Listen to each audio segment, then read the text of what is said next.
عام آدمی جو تنخواہ دار ہے، جو زمینوں کی قیمتیں یہاں پہنچ گئیں، اس نے کیسے گھر بنانا تھا؟ تو وہ کیا کرتا؟ کچی آبادیاں بننی شروع ہو گئی۔ آج آپ یہ سوچیں کہ آدھا کراچی کچی آبادیاں ہیں۔ کچی آبادی کا مطلب نہ سیوریج سسٹم، نہ بجلی، نہ لیگل کوئی کنیکشنز۔ وہ رشوت دیتے ہیں ان لوگوں کو جو بجلی کا محکمہ ہوا، گیس کا، تب ان کو کنیکشن ملتا ہے اور وہ بڑے پیسے دیتے ہیں۔ غریب لوگ ہیں، گندگی میں رہتے ہیں، بچوں کو بیماریاں ہو رہی ہیں، پیٹ کی گند کے اندر ہے، سارا اوپن سیوریج ہے۔ کبھی کسی نے نہیں سوچا کہ یہ لوگ کیسے رہ سکتے ہیں؟ انہوں نے بھی روزی کمانے کے لیے شہروں میں آنا ہے، تو کدھر رہیں گے؟ گئی ساتھ ساتھ پھر قبضہ گروپ آتے گئے۔ قبضہ گروپوں نے کیوں آئے؟ کیونکہ زمینوں کے کیس ہی نہیں حل ہوتے، عدالتوں میں 50 سال چل رہے ہیں، وہ قبضہ گروپ آ گئے، ان کے ساتھ پورا ایک ٹروئکا بن گیا۔ ساتھ مل گیا جج، ساتھ مل گیا پولیس، ساتھ مل گیا قبضہ گروپ۔ اور کن کی زمینوں پہ قبضہ کر رہے تھے؟ کمزور لوگوں پہ یا حکومت کی زمینوں پہ۔ تو یہ جو ہمارا آئیڈیا نیا پاکستان ہاؤسنگ ہے، اس کی سوچ ساری یہ ہے کہ امیر آدمی تو پھر ان کی تو فکر نہیں ہے، ان کے پاس تو پیسے ہیں، وہ تو بڑے بڑی ڈیفنس یا بیریا میں جا سکتے ہیں، لیکن عام آدمی، تنخواہ دار طبقہ، گورنمنٹ سرونٹس، مکینک، ویلڈر، کسان چھوٹے، ان کے لیے یہ ملک کیا کر رہا ہے؟ تو اپنی قوم سے جو میں بات کہنا چاہتا ہوں کہ یہ ذہن میں ڈال لیں کہ کبھی بھی وہ معاشرہ ترقی نہیں کر سکتا جو معاشرہ اپنی عوام کی، عام آدمی، اس کو اوپر اٹھانے کی کوشش نہیں کرتا۔ کوئی دنیا میں معاشرہ جس میں ایک چھوٹا سا امیروں کا جزیرہ ہو اور نیچے سمندر ہو غریبوں کا، آج تک وہ معاشرہ اوپر نہیں گیا۔ جو میں بار بار مدینہ کی ریاست کی بات کرتا ہوں کیونکہ ہم ایک اسلام کے نام پہ ملک بنا تھا، ہماری آبجیکٹو ریزولوشن میں تھا کہ پاکستان کا آبجیکٹو ہے اسلامی فلاحی ریاست۔ وہ کس کے اوپر بیس ہوئی تھی؟ وہ مدینہ کے اوپر ہوئی تھی۔ مدینہ میں کیا ہوا تھا؟ سرکار مدینہ نے 2 کام کیے تھے۔ یہ یاد رکھیں، کبھی مدینہ میں آتے ساتھ ہی دودھ کی نہریں نہیں بہی تھیں، لیکن انہوں نے 2 چیزیں کر دی تھیں۔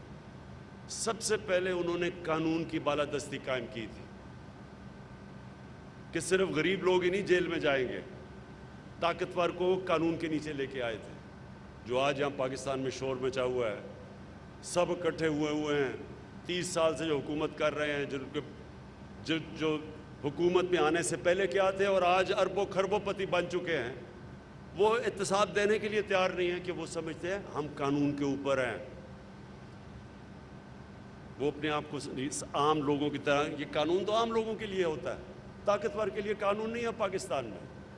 اس لیے ساری یونین بنی ہوئی ہے پی ڈی ایم کے نام سے کہ جی ہمیں این آر او دے دو، باقی عام لوگوں کے لیے تم نے جیل ڈالنے تو بشک ڈال دو۔ سرکار مدینہ نے سب سے پہلی چیز اسٹیبلش کی تھی قانون کی بالادستی۔ میری بیٹی بھی اگر چوری کرے گی سزا ملے گی۔ تمہارے سے پہلے بڑی قومیں تباہ ہوئیں جدھر طاقتور کے لیے ایک قانون اور کمزور کے لیے دوسرا۔ یہ ہمارے لیے ویلڈ ہے آج، تقریباً 1500 سال پہلے یہ بات کی گئی تھی۔ اور دوسری چیز، انہوں نے فلاحی ریاست بنائی تھی۔ انہوں نے ریاست نے ذمہ داری لے لی اپنے کمزور طبقے کی۔ دنیا کی تاریخ کی پہلی ویلفیئر سٹیٹ بنی تھی، اور یہ ماڈل ہے جو دنیا میں قوم اس ماڈل پہ چلے گی وہ اوپر چلی جائے گی۔ وہ ثابت کیا انہوں نے کہ یہ 2 چیزیں کی انہوں نے، اور بھی اور چیزیں تھیں لیکن یہ 2 مین چیزیں کی کہ دنیا کی تاریخ میں کبھی ایسے نہیں ہوا کہ 625 میں صرف 313 جنگ بدر میں لڑنے والے، اور 11 سال کے بعد 636 میں رومن ایمپائر کولیپس کر جاتا ہے ان کے سامنے یارموک میں، اور 2 سال کے بعد دوسری super power Persian empire collapse کر جاتا ہے قدسیہ میں۔ یہ تاریخ کا حصہ ہے۔ تو قرآن میں ہمیں حکم دیا ہے کہ اس ماڈل پہ چلو، کیونکہ وہ کامیابی کا ماڈل ہے، وہ ایک سکسیس سٹوری ہے، دنیا کا عظیم سویلائزیشن سیٹ اپ کیا اس کے اوپر۔ ہماری یہ آج جنگ ہے، یہ 2 چیزیں کرنی ہیں، طاقتور کو قانون کے نیچے لے کے آنا ہے، اور کمزور کے لیے یہ ریاست نے ذمہ داری لینی ہے اوپر اٹھانے کے لیے۔ ہم نے یہ جو لو کاسٹ ہاؤسنگ، اس کا پہلے فیصلہ کیا، 2 سال ہمیں مشکل پڑی، کیونکہ یہ بن ہی نہیں سکتی جب تک بینکس قرضہ نہیں دیتے۔ وہ بینکس اس لیے قرضہ نہیں دیتے تھے کہ قانون نہیں پھنسا ہوا تھا عدالتوں میں 10-15 سالوں سے۔ فورک کلوجر لا، فورک کلوجر لا کا مطلب یہ کہ جب تک بینک اگر قرضہ، وہ کیسے قرضہ دے گا اگر اسے یہی نہ یقین ہو کہ میرا پیسہ واپس آئے گا۔ اگر وہ مجھے پیسے قسطیں نہیں دیتا تو میں اگر کارروائی نہیں کر سکتا، بینک نہیں قرضے دیں گے۔ لہٰذا ہندوستان جیسے ملک میں 10% مارگیج فائنینسنگ ہے، قرضے دیتے ہیں گھروں کے لیے۔ یورپ کے اندر، امریکہ میں 80% سے اوپر ہے۔ پاکستان میں 0.2% لوگوں کو صرف قرضہ دیا جاتا ہے ہاؤسنگ میں، جو ابھی آپ نے چیف سیکرٹری صاحب آپ نے ابھی جو دکھایا لوگوں کو، کہ تقریباً 70% لوگوں کے لیے صرف 1% پیسہ اویلیبل ہے گھروں کے لیے، باقی سارے امیروں کے لیے۔ تو اس کے لیے پہلے ہمیں وہ فورکلوجر لا لڑنا پڑا۔ اللہ کا شکر ہے ہم نے وہ وہ عدالت سے جیتا کیس۔ اس کے بعد اب بینکس کو لے کے آئے، اب بینکس کو ٹریننگ دلوا رہے ہیں، بینکس کو کہہ رہے ہیں کہ اپنے سٹاف کو ٹرین کریں، کیونکہ ان کو آئیڈیا ہی نہیں ہے کہ کیسے غریب آدمی کو قرضہ دینا ہے۔ وہ ایک چیلنج ہے، اس میں کئی بینک بہتر کر رہے ہیں باقیوں سے۔ بینک آف پنجاب کو میں خاص طور پہ پھر سے داد دیتا ہوں، انہوں نے پورا زور لگایا ہوا ہے ٹریننگ کرنے کے لیے اپنے سٹاف کو، کہ غریب لوگوں کو قرضہ دیا جائے، مزدوروں کو دیا جائے۔ اور اس میں گورنمنٹ آف پنجاب کو میں پھر سے ان کی بھی تعریف کرتا ہوں کہ انہوں نے اب یہ جو زمین ہے 10,000 کی آپ دے رہے ہیں مرلہ، 10,000 کا دے رہے ہیں ہم، اور جبکہ اس کی ویلیو 3, 4, 5, 6 لاکھ جتنا بھی ہے مجھے نہیں پتا۔ تو سبسڈائز زمین، اس کے اوپر سبسڈائز قرضے، گورنمنٹ، فیڈرل گورنمنٹ 3% پہ قرضہ دے رہی ہے، باقی جو اوپر بینک کو جو کاسٹ کرتا ہے وہ گورنمنٹ خود اس کا بوجھ اٹھا رہی ہے۔ پھر ہر گھر کے اوپر 3 لاکھ روپیہ سبسڈی دے رہی ہے۔ اس کا کیوں یہ کر رہی ہے؟ تاکہ جو غریب آدمی جب ایک گھر لے تو اس کو جتنا وہ کرایہ دے رہا ہے آج، اتنا ہی کرایہ وہ قرضوں کی قسطوں پہ چلا جائے اور اپنا گھر بھی اس کے پاس آ جائے۔ اور یہ ہے ایک انشاءاللہ شروعات ایک ریولوشن کی، کیونکہ یہ انشاءاللہ آپ دیکھیں گے انقلاب آ جائے گا۔ اس سے سب سے پہلے تو ایک عام آدمی جو کبھی خواب بھی نہیں دیکھ سکتا تھا کہ اپنا گھر اس کا ہو، اس کو اپنا گھر مل جائے گا۔ اس سے بڑی کوئی نعمت نہیں ہے کہ انسان کی کہ جو اس کے اپنی جو بھی محنت مزدوری مر کھپ کے، لیکن جب گھر آتا ہے تو اپنا گھر ہے اس کا۔ اور پھر یہ بہت بڑا ایک سیکیورٹی ہوتی ہے لوگوں کے لیے کہ ہمارا گھر ہے۔ ڈر لگا رہتا ہے کہ اگر کرایہ نہیں دے تو ہمیں باہر سڑکوں پہ چلے جائیں گے۔ اور اس سے پھر کچی آبادیاں جو سارے پھیلتی جا رہی ہیں، ہماری آبادی بڑھ رہی ہے، کچی آبادیاں بڑھ رہی ہیں، اور وہ اتنا بڑا پولوشن ہیزرڈ ہے اب ہمارے لیے، کیونکہ ان ٹریٹڈ سیوریج جا رہی ہے گراؤنڈ واٹر کے اندر، پانی کنٹیمنیٹ کر رہا ہے نیچے۔ جیسے جیسے پانی نیچے جاتا ہے سندھ کی طرف، 70% سندھ کا جو گراؤنڈ واٹر ہے اس میں آرسینک ہے، پولوٹڈ ہے۔ تو اگر کچی آبادیاں بنتی جائیں گی اور سیوریج ان ٹریٹڈ جائے گا، آخر تو اس کا نقصان ہوگا، ہمیں ہی ہوگا۔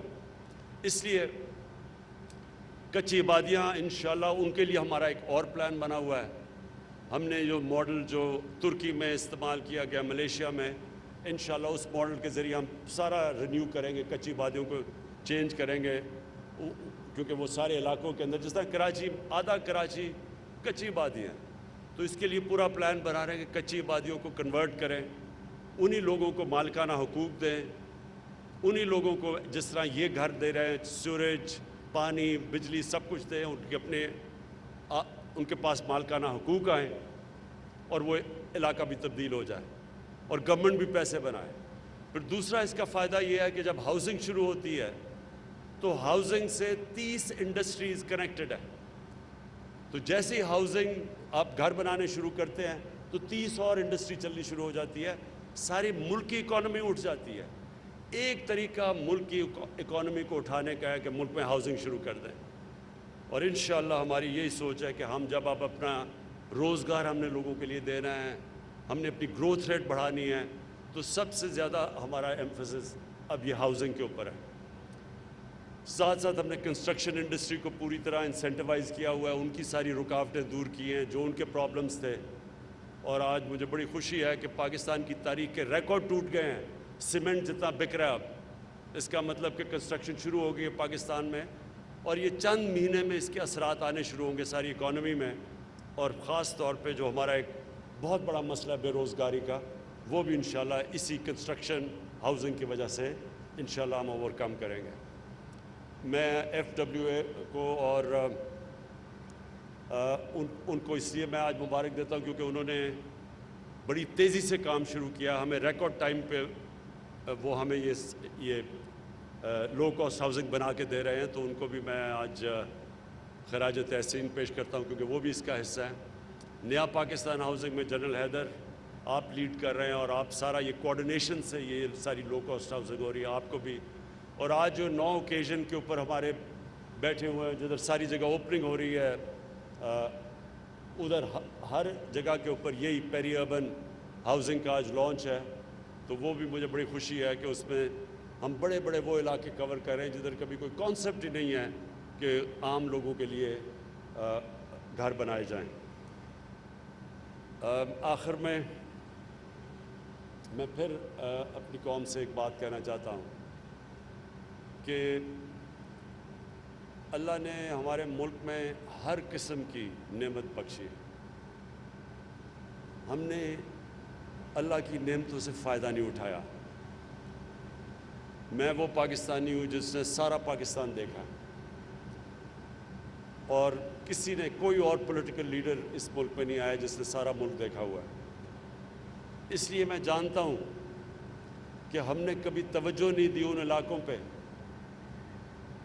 جو اگر ہم علاقے تھوڑے سے بھی ڈیولپ کر لیں تو صرف ٹورزم سے، میں پھر سے کہہ رہا ہوں، ٹورزم صرف ایک ایسا ایریا ہے جس سے ہم سارا اپنا جتنی اس وقت ایکسپورٹس کر رہے ہیں اس سے زیادہ صرف ٹورزم سے یہ ملک پیسہ کما سکتا ہے۔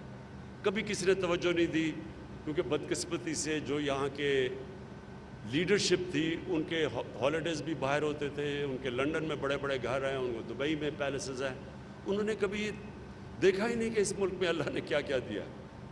پھر جو ایگریکلچر ہے اس کے اوپر میں نے پہلے تو اکانومی کو سٹیبلائز کر رہے تھے، اب پورا توجہ ایگریکلچر پہ ہے۔ یہ میں اب خود لیڈ کر رہا ہوں، میں آپ کو ثابت کر کے دکھاؤں گا کہ پاکستان میں ایگریکلچر کی اتنی بڑی ریولوشن آئے گی۔ ہمارے پاس وہ چیزیں ہیں، ہم نے کبھی سوچا ہی نہیں ایگریکلچر کے اوپر، 50 سال سے ہم نے ایگریکلچر کے اوپر نہیں سوچا۔ ہم نے صرف 2 سالوں میں صرف کسان کو ہم نے اس کی پیمنٹ دلوائی۔ کبھی گنے میں جو بیچارہ کسان محنت کرتا تھا اس کو کبھی پیمنٹ ہی نہیں ملتی تھی گنے کی، صرف ہم نے 2 سال ان کو پیمنٹ دلوائی ہے۔ آج انشاءاللہ ہماری جو گندم کی ییلڈ ہے وہ ریکارڈ ہے جو اب آ رہی ہے، ابھی تک ساری اسیسمنٹ ہے کہ سارے ریکارڈ ٹوٹ گئے ہیں۔ ہماری چاول کی ییلڈ ریکارڈ پہ ہے، ہمارا مکئی کی ییلڈ ریکارڈ کے اوپر ہے۔ حالانکہ پھر سے میں ابھی کہہ رہا ہوں، ابھی ہم نے نئے ٹیکنیکس نہیں لے کے آئے، ہم نے صرف کسانوں کے پاس پیسہ گیا ہے کیونکہ ان کو قیمت ملی ہے اپنی پیداوار کی۔ 11 ارب روپیہ صرف اس سال کسانوں کے پاس اضافی گیا ہے۔ کیونکہ ہم نے ان کو صحیح معنی میں ان کو گندوں میں بھی قیمت دی ہے اور چاول پہ ملی ہے، ان کو مکئی میں ملی ہے، گنے میں ملی ہے۔ جب انشاءاللہ آپ نئی ٹیکنیکس لے کے آئیں گے تو ایگریکلچر سے انشاءاللہ پاکستان کو اٹھا دیں گے۔ اور اس کے علاوہ اب جو ہمارا جو آگے پلان ہے وہ انڈسٹریز جن کو نگلیکٹ کیا، آئی ٹی، اس بار یہ آئی ٹی ایکسپورٹس ریکارڈ ہوئی ہیں پاکستان کی تاریخ، اور ہماری جو ایکسپورٹس ہیں اب، کیونکہ ہم نے انڈسٹری کو اس وقت ان کی مدد کی ہے پوری طرح، ان کو ایکسپورٹ انڈسٹری کو 11 سال کے بعد سب سے زیادہ ایکسپورٹس ہے پاکستان میں۔ انشاءاللہ آنے والے دنوں میں آپ دیکھیں گے کہ جو ہم محنت کر رہے تھے، جو گراؤنڈ ورک کر رہے تھے، اب اس کی آپ کے سامنے اس کا پھل آپ کو نظر آئے گا نکلتا ہوا۔ میں پھر سے پنجاب آپ کو اس کے لیے بڑی مبارک دیتا ہوں، آپ کو خراج تحسین پیش کرتا ہوں۔ اور دوسری چیز جو میں پھر بھولنا چاہوں، جو آپ نے کسان کارڈ نکالا ہے، یہ انشاءاللہ کسانوں کے لیے انقلاب آپ لے کے آئیں گے ایگریکلچر میں۔ بہت مبارک ہو آپ کو۔